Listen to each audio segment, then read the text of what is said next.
Hello and welcome to Michael Pepper Tech, where I don't only talk tech, I live it. Thank you for joining me today, and today we are going to have a little discussion about two particular products that were announced at the Apple presentation a couple days ago. And in particular, we are going to talk about the new iMacs and the new iPads. First of all, I want to say that while I'm intrigued with the fact that they're announcing both of these products with the M1 processors, I'm a little conflicted because here you have full-on desktop computer iMacs that start at $12.99 for 8 gigs of RAM, 256 gigs of storage, and 2 ports, which is a pretty good deal if you consider the quality of the display that you get, and it includes the keyboard and the mouse. But that brings me to first point. You end up with a mouse similar to this that still has the plug on the bottom that's using Lightning. That's my first issue. Second issue is you have to pay $200 more to get a bump up to adding the 8th graphics core and getting the Touch ID on the keyboard, and to add 2 USB-C ports that are USB 3.0. The base model, $12.99 model, just comes with 2 Thunderbolt ports. So it sounds like you're getting a lot in there. But then it gets really confusing because they throw another model in there for $200 more than that at $16.99 with 8 gigs of RAM, double the storage at 512 gigs, and now you get 4 Thunderbolt ports. Peripherals are all the same, graphics cores, CPU core count, all that's the same. So, if you don't need Touch ID, if you don't need a ton of RAM, if you don't need more than 2 Thunderbolt ports, that base model is great. But when you consider they're charging you $200 more to essentially add 2 ports, 1 core, and Touch ID to a keyboard, that middle one gets confusing. And then, if you want to add storage to that, it's the same $200 to jump up from 256 to 512 as it is to jump up to that high-end model and to make it 4 Thunderbolt ports. And so their pricing is a little conflicting. So those are some of my complaints in there. Also, if you go on their website, they don't really make it clear what the price jump is as far as adding RAM and adding storage.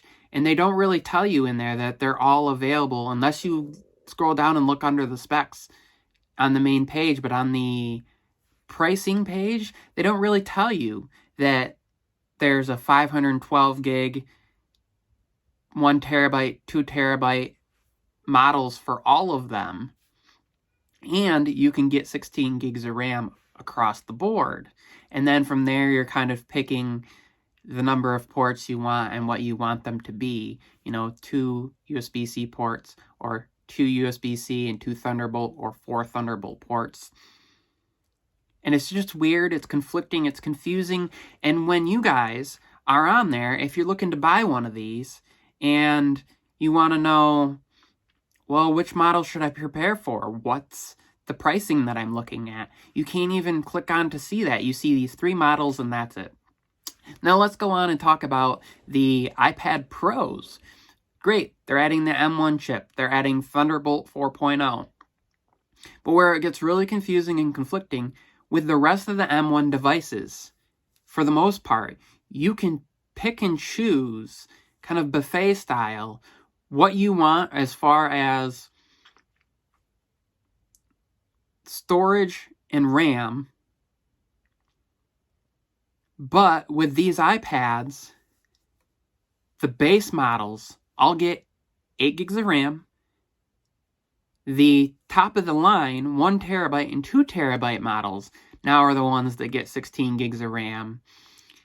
And you're forced to pay for that, whether you want it or not. There's no option. I can't go in and say, well, I need more RAM because I'm doing these graphics intense stuff, and that will be helpful, but I don't need a ton of storage because I'm just going to use external storage. So I need 16 gigs of RAM, but I only need, 256 or 512 storage. But with the opposing, if I need a ton of storage because I'm shooting a bunch of video and recording a bunch of audio and backing that all up, but I don't necessarily plan on needing all that memory, I'm forced to pay for it because Apple is only allowing one set of each of these. It's like they're restricting by choosing random configurations, and it's not consistent across all products because MacBook Air, MacBook Pro, Mac Mini, and the iMacs, you get to pick. But on these iPads, they've picked for you. They're making the assumption that if you need more storage, you're going to need more RAM. And if you need more RAM, you're going to want more storage. And that's not necessarily true. And there's no